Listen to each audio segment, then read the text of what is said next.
오늘 이 시간에 제가 31년 전에 받은 편지예요. 이렇게 그냥 이쪽을 보여드리면 누가 알 것 같아서 이렇게 31년 전에 군에 입대하면서 저에게 편지가 왔어요. 가을에 온 편지입니다. 가을이 끝나고 차츰 겨울이 접어들고 있습니다. 이 세 쪽으로 왔는데 제가 요약한 내용입니다. 시간 관계상 서울을 떠나 이곳에 온 지 한 달이 되었습니다. 몇 주 후에 처음으로 교회에 나갔는데 이거는 이제 부대 교회죠. 훈련소에서는 교회를 자주 못 나가고 저도 한 3주 후부터 교회 나갔는데 아마 3주 정도 된 것 같습니다. 몇 주 후에 처음으로 교회 나갔는데 오랜만에 찬양을 하고 하나님 말씀을 들으면서 찬양과 말씀이 귀중한 것임을 새삼 깨닫게 되었습니다. 저는 이곳에서 철저하게 복종하는 법을 배우고 있습니다. 우리들은 모두 지휘자가 되기 위하여 우선적으로 철저한 복종을 배웁니다. 교관들의 모토는 비인간화, 음지화였습니다. 저는 이곳에서 인간 쓰레기 취급을 받고 있으며 제 평생 들은 욕을 다 합쳐도 지난 한 달 동안 들은 욕의 반도 안 될 것 같습니다.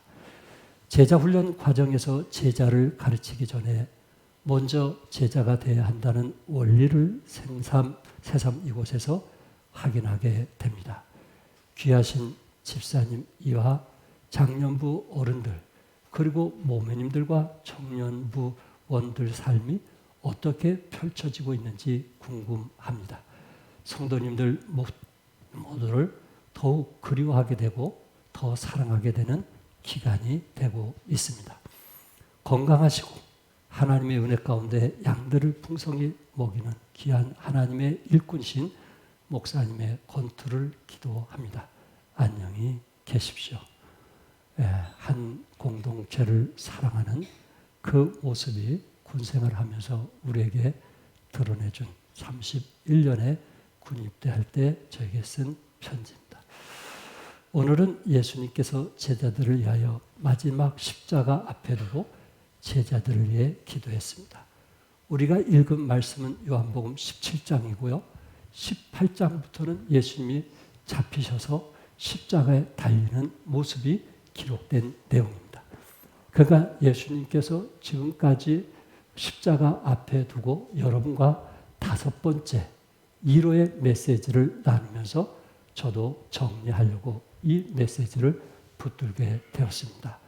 예수님께서 제자들을 위해 마지막 십자가 앞에 두고 제자들을 위해서 간절히 빌었던 것이 무엇일까? 간절히 기도했던 것이 무엇일까? 그것이 우리 종암성서침례교 성도님들에게도 좀 마음에 닿는 메시지가 되었으면 합니다. 예수님은 2000년 전의 메시지, 그리고 제자들을 위한 메시지였지만은 그 메시지는 메시지로 끝나지 않고 진행형으로 지금까지 우리에게 와닿고 있습니다. 9절에서 내가 그들을 위하여 비옵나니 내가 비옵는 것은 세상을 위함이 아니요 내게 주신 자들을 위함이라 그들은 아버지의 것이로소이다. 지금 예수님께서 누구를 위해서 기도했을까요? 내게 주신 자들을 위함이니 내게 주신 자 그들이 누굴까요? 바로 예수님의 제자들이었습니다. 예수님은 세상을 위해서 비는 것이 아니고 내게 주신 자들을 위해서 기도했는데 결국 제자들은 누구 것이라고 그랬어요? 아버지의 것. 누구 것이요? 아버지의 것. 예수님 스스로도 본인이 기도해서 선택한 제자들이었지만은 그와 함께 3년 6개월 동안 함께 따르고 함께 전도하고 함께 기도하고 함께 섬겼던 그 제자들이 내 것이 아니고 누구 것이라고요? 하나님 것이다. 결국 여러분들은 누구 거예요? 하나님 것입니다. 여러분들은 누구 것이라고요? 하나님 것이에요. 잠시 저에게 맡겨준 것뿐입니다. 여러분들을 잘 도와서 그리스도의 형상을 닮아가고 주님 앞에 갔을 때 상을 받도록 하기 위해서 저를 세워놓은 거예요. 하나님께서 맡겨주신 그 제자들을 죽음 앞에 두고 간절히 기도해 왔는데 오늘 5번째로 3가지를 위해서 기도했습니다. 첫째는 하나 되기 위해서 기도했고, 2번째는 이제 그들이 그리스도 안에서 살아가면서 무엇보다도 죄악에서 보존되기 위해서 기도했고, 3번째는 그들이 거룩한 삶을 살도록 하기 위해서 기도했습니다. 저는 오늘 이 3가지 중에 일대지에 초점을 두고 많은 시간을 할애하려고 합니다. 첫째, 예수님은 제자들이 뭐 되기 위해서 기도했다고요? 하나가 되기 위해서 기도했다. 하나가 되기 위해서. 11절을 우리 한번 다 같이 읽겠어요. 시작. 나는 세상에 더있지 아니하오나 그들은 세상에 있사옵고 나는 아버지께로 가옵나니 거룩하신 아버지여 내게 주신 아버지의 이름으로 그들을 보존하사 우리와 같이 그들도 하나 되게 하옵소서. 우리 주님께서 이제 십자가의 죽음을 통해서 아버지께 갈 날이 가까워졌기 때문에 유언과 같은 메시지를 지금 남기고 있는데, 그것도 자신을 위한 기도가 아니고 사랑하는 그 제자들을 위해서 기도하면서 뭐라고 기도했어요? 우리와 같이. 우리 누굴까요? 우리 예수님, 하나님, 성령. 우리와 같이 삼위일체가 하나가 된 것 같이 그들도, 제자들도 뭐 되게 하소서? 제자들도 뭐 되게 하소서? 하나 되게 하소서. 여러분들은 그동안 예수님의 12 제자에 대해서, 성향에 대해서 그래도 어느 정도 다 알고 있어요. 성향이 다 다른 거예요. 완벽한 성향을 가진 사람도 있고, 감정을 빨리 노출한 사람도 있고, 그 다음에 사도 요한처럼 사랑이 많은 사람도 있고, 조용히 섬기는 사람도 있고, 그렇게 제자들의 소형이 다양하고, 세리와 같이 내공로도 있고, 이런 다양한 제자들을 예수님이 기도하고 뽑아서 그들을 하나가 되는 3년 반 동안 얼마나 힘들었는가 하는 것을 제가 좀 느끼거든요. 그럼에도 불구하고 하나님 앞에 갈 날이 가까워짐을 아신 예수님께서 마지막 십자가 앞에 두고 기도하면서 저들이 뭐 되게 하옵소서? 부부가 뭐 되게 하옵소서? 가족이 뭐 되게 하옵소서? 교회가 뭐 되게 하옵소서? 그 기도를 예수님께서 하나님께 기도하는 것입니다. 제자들의 흩어질 미래를 다 내다보시면서 하나님께 죽음 앞에 유언과 같은 기도를 통해 제자들에게 바람을 말하고 있습니다.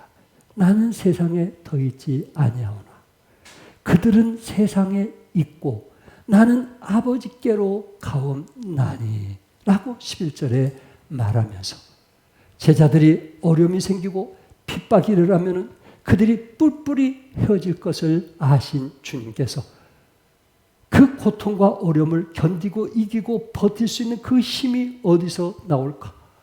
성령님을 보내주실 때 그 성령님을 통해서 하나가 되고 한 몸이 되기를 원했던 주님. 주님이 가신 후에 주위의 복음을 전하다가 결박이나 환난이나 학대를 받을수록 더욱 하나가 됨을 필요로 했기 때문에 이런 시험을 감당하기 위해서 예수님께서 마지막 기도했던 것입니다. 마귀 사탄은 그리스도인들이 서로 양보하고 이해하며 하나가 되어 복음을 강력하게 전하는 것을 싫어합니다. 그래서 지체들끼리 양보하는 것, 지체들끼리 이해하는 것, 그것을 더디게 하는 것은 누구의 유혹 때문이냐면 사탄의 유혹 때문에 그렇습니다. 지체들끼리 서로 적이 되어 싸움으로 하나님께서 주신 비전이 세워나가기를 원하고 있는 것입니다. 그럼에도 불구하고 에베소 교회에 보면은 에베소 4장 1절과 6절에 사도 바울이 에베소 교회 편지를 쓰면서 우리가 왜 하나가 되어야 되는가?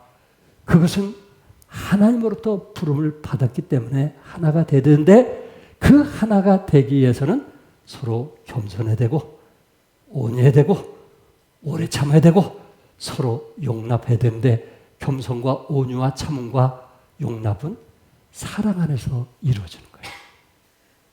우리의 DNA에서 나타나는 것이 아니고 예수님의 그 십자가의 사랑을 받은 사람을 통해서 겸손하고 온유하고 오래 참고 서로 용납하는 그런 DNA를 가질 수 있기 때문에 사랑 안에서 상대방에게 겸손, 온유, 오래 참음, 용납하면서 성령 안에서 뭐가 되기를 원했어요?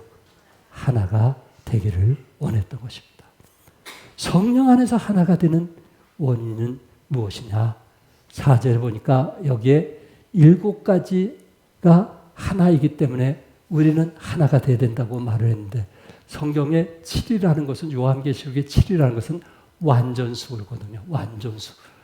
2는 하나, 2는 다름, 3은 삼일체, 4는 동서남북, 5는 은혜, 6은 인간의 숫자 666, 7은 완성의 수.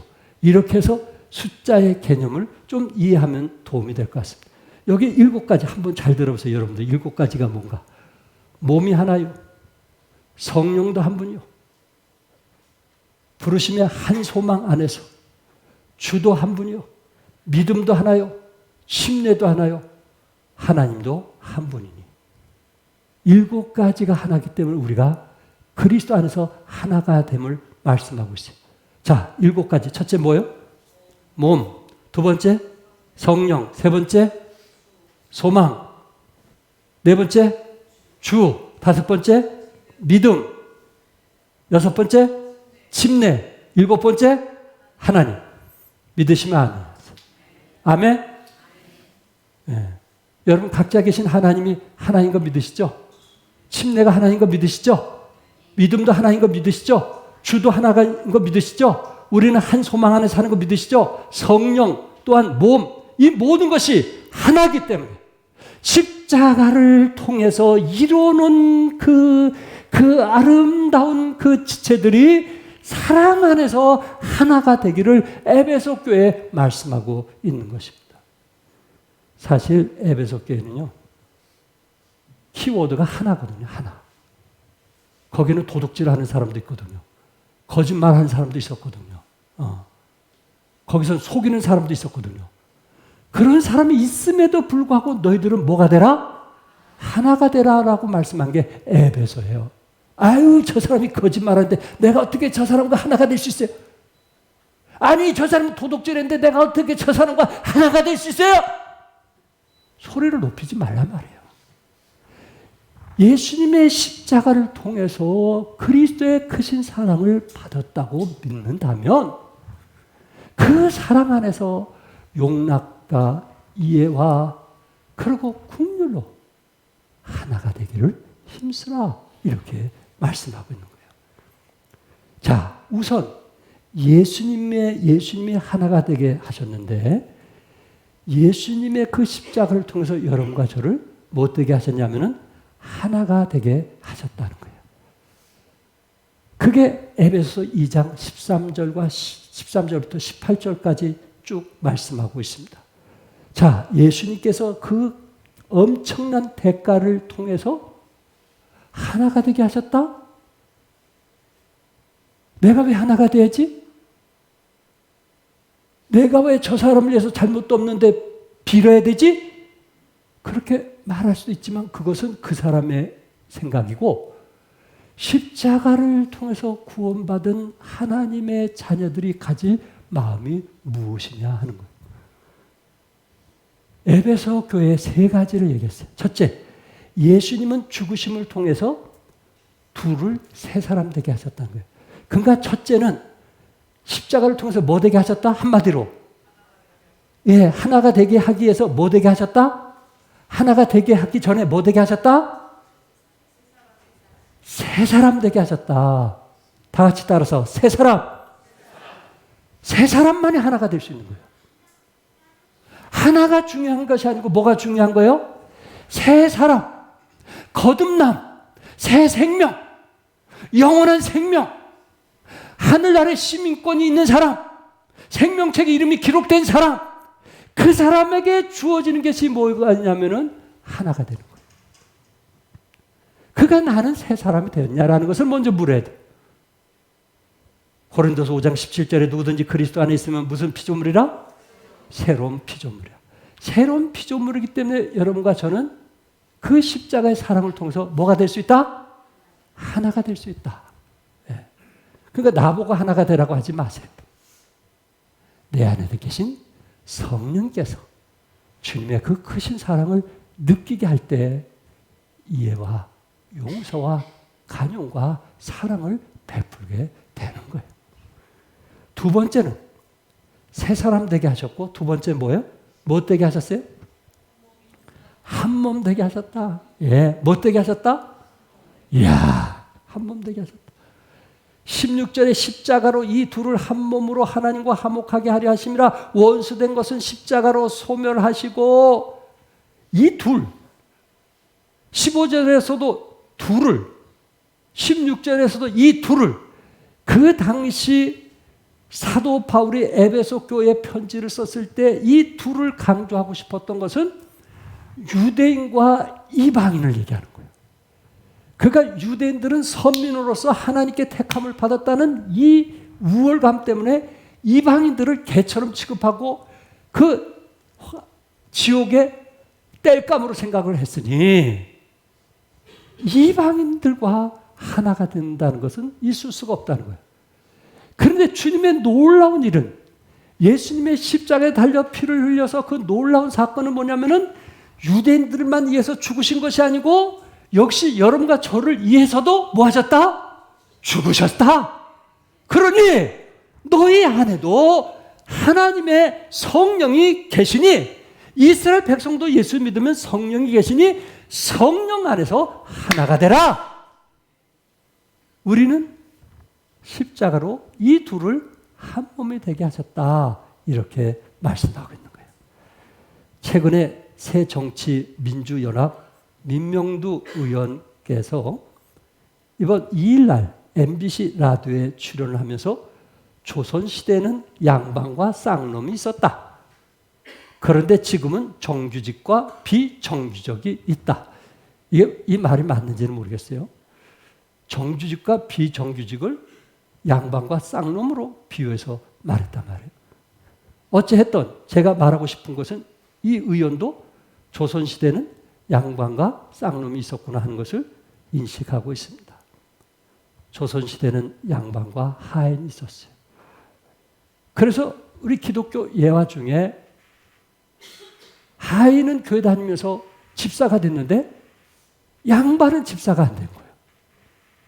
자기 집 밑에 하인은 교회 집사가 됐어요. 아니 다른 교회로 얘기하면 우리 교회에 안수 집사가 됐어요.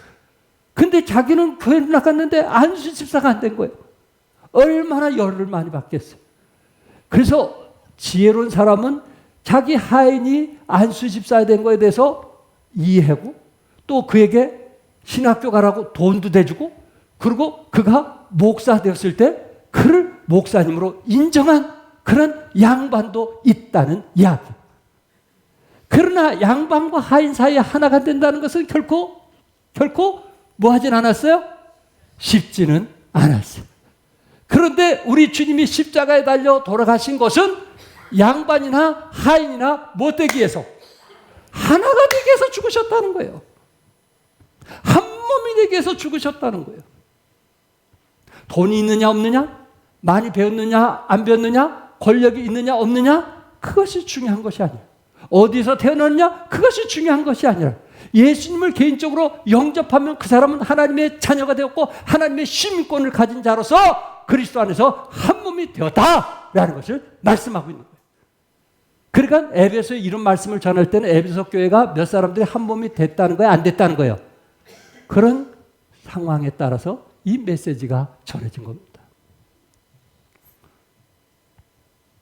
에베소 2장 14절에 보면 그는, 예수님은 우리의 합형이신지라 둘, 유대인과 이방인으로 둘로 하나를 만드사 원수된 것, 곧 중간에 막힌 담을 뭘로 하시고, 자기 육체는 뭐예요? 예수님의 육체로 하셨다는 것은 예수님이 대신 뭐 하셨다는 거예요? 우리를 위하여 돌아가셨다는 거예요. 자기 몸, 하나님께서 육신을 입고 이 땅에 오신 그 몸을 십자가 달려 죽일 만큼 우리가 하나가 되는 것이 얼마나 가치가 있는가 하는 것을 말해주고 있습니다. 유대인과 이방인들이 하나가 되어야 된다는 거예요. 한 몸이 되어야 된다는 거예요. 그 일을 위해서 예수님의 그 육체가 그 죽음의 대가를 통해서 둘을 하나 되게 하셨다는 거예요.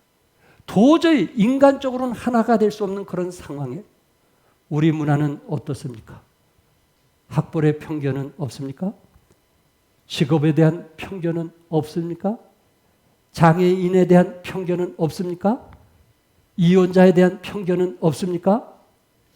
이 땅에서 편견이 없어야 할 곳이 딱 한 곳인데, 기관 중에 딱 한 곳이 있어야 되는데 그곳이 어딜까요? 그곳이 어디예요? 편견이 없는 곳이. 그것이 어디에 돼요? 교회가 돼야 돼요. 또 하나가 더 있다면 그것은 가정이 돼야 돼요. 가정이나 교회에서는 뭐가 없어야 돼요? 편견이 없어야 돼요.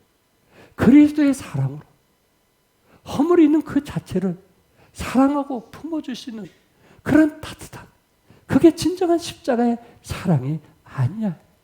십자가의 사랑. 또한 세 번째는 둘을 하나님께 나아갈 수 있게 했다는 거예요.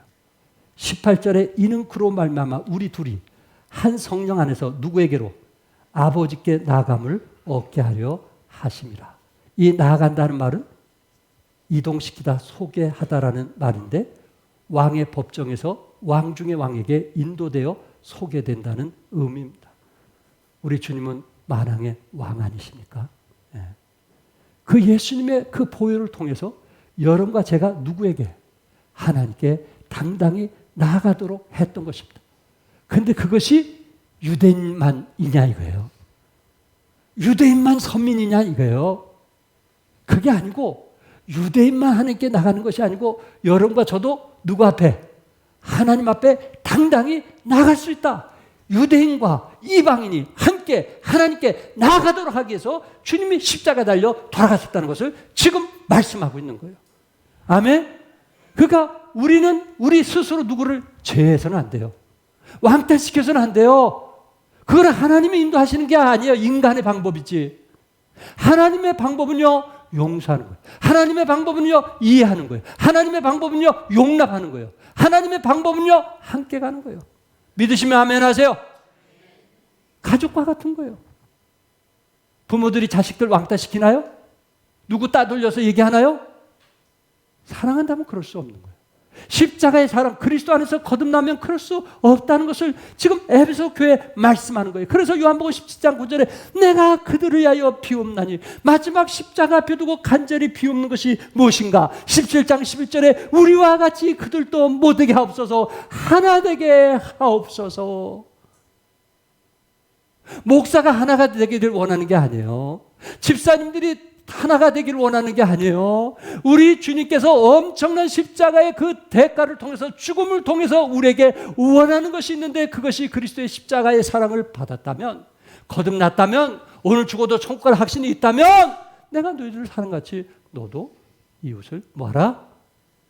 사랑하라. 사랑하라. 부부지간에 서로 사랑하라. 형제지간에 서로 사랑하라. 가족 간에 서로 뭐하라? 사랑하라. 사랑하라.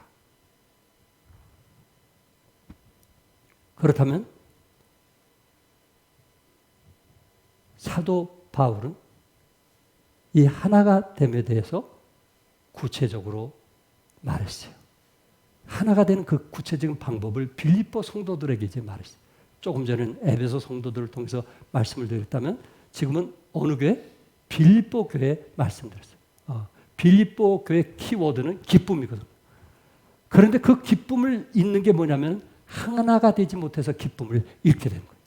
그래서 너희들이 내가 준 그 평안을 누리기 원한다면 주 안에서 뭐가 되라? 하나가 되라. 하나가 되지 않는 사람 마음속에 평안이 있을까요? 기쁨이 있을까요? 잠을 제대로 잘 수 있을까요? 천만에 안 돼요. 그래서 우리를 위해서 주님께서 하나가 되길 말씀했는데, 첫째는 예수님의 사랑을 마음에 간직해야 된다는 거예요. 우리들 마음속에 예수님의 사랑을 마음에 간직하라. 2절에 마음을 같이하여 같은 사랑을 가지고. 그러니까 우리가 사랑일 때 한쪽만 사랑이 있으면 안 되는 거예요. 양쪽에 사랑이 있어야 되는 거예요. 그러니까 한쪽엔 사랑이 있는데 예수 믿지 않는 사람과 이렇게 한다는 게 너무너무 힘든 거예요. 네. 왜냐하면 마음을 같이하여 같은 사랑을 가지고, 같은 사랑, 이방인이나 유대인이나 같은 사랑을 가지고 하나가 될 것을 말씀하고 있어요. 같은 사랑은 희생적인 그리스도의 십자가의 사랑을 말하고 있습니다. 또한 두 번째, 빌립보 성도들에게 같은 사랑을 가지고 한 마음을 가지라. 뜻을 합하며 한 마음을 품며. 여기에 뜻을 합한다는 말은 한 혼이 된다는 것입니다. 마음을 같이 한다는 말은 문자적으로 똑같이 생각한다는 거예요. 아, 이거 쉬운 거 아니거든요. 어떻게 우리가 그 사람과 같은 생각을 가질 수 있어요? 계획이나 뜻이나 마음가짐이나 모든 것을 같이 할 수 있다는 것은, 그것은 인간으로서는 불가능한 거예요. 그런데 십자가의 사랑 안에서는, 한 성령 안에서는 가능할 것을 말씀하고 있는 거예요. 2절에 마음을 같이하여 같은 사랑을 가지고 뜻을 합하여 한 마음으로 품으라고 빌립보 성도들에게 말씀했거든요. 여기에 반복된 내용이 뭐예요? 같이, 같은, 합하여, 한 마음. 아멘. 그래서 내가 너에게 준 그 평안과 기쁨을 누리면서 살아갈 것을 말씀하고 있습니다. 뜻을 합하며 한 마음을 품으시기 바랍니다. 후임 목사님과 우리 사역자들이 한 마음을 품고 십자가의 사랑을 보여줄 수 있기를 바랍니다. 세 번째는 자기보다 남을 낮게 여기는 것입니다. 우리 3절 같이 읽겠어요. 시작. 아무 일에든지 다툼이나 허용으로 하지 말고 오직 겸손한 마음으로 각각 자기보다 남을 낮게 여기고. 중요한 말입니다. 십자가의 사랑을 가진 사람에게 나타난 태도가 뭐냐면은, 남을 낮게 여길 때 뭐가 없냐면은 다툼이 없는 거예요. 남을 우습게 보니까 다툼이 있는 거예요. 여러분, 교회 안에서 좀 가졌다고 가지지 못한 사람을 우습게 보면 될까요, 안 될까요? 좀 몸이 다른 사람보다 좀 육체가 좀 좋다고 연약한 사람을 무시하면 될까요, 안 될까요? 장애인이 아니라고 장애인들을 무시하면 될까요, 안 될까요? 이거는 안 되는 거예요. 근데 우리는 그런 일을 자주 하는 경우가 있어요. 그것은 왜냐하면 남을 나보다 낮게 여기지 않기 때문에 그래요. 그 안에서는 다툼이 있게 돼요. 다툼이란 단어는 자기 중심성이 말하는, 중심성에서 만드는 분리주의. 자기 스스로 분리하고 있는 거예요. 누구는 내가 좋아하고 누구는 싫어. 분리주의. 예. 우리 안에 아직도 옛사람이 살아있으면, 우리 안에 아직도 옛것이 살아있으면 우리는 자기 중심의 사람이 될 수밖에 없어요. 자기가 좋아하는 사람은 좋아하고 싫어하는 사람은 등 돌리는. 얼마나 무서운 일이에요. 어머니들은 자식만 생각해도 눈물이 나는 것처럼 남을 나보다 낮게 여길 때 우리는 다툼이 없어지는 거예요. 또한 남을 나보다 낮게 여길 때 허용이 없는 거예요. 두 번째, 여기 허용. 허용이란 헛된 생각, 공허한 의견을 말하는 거예요.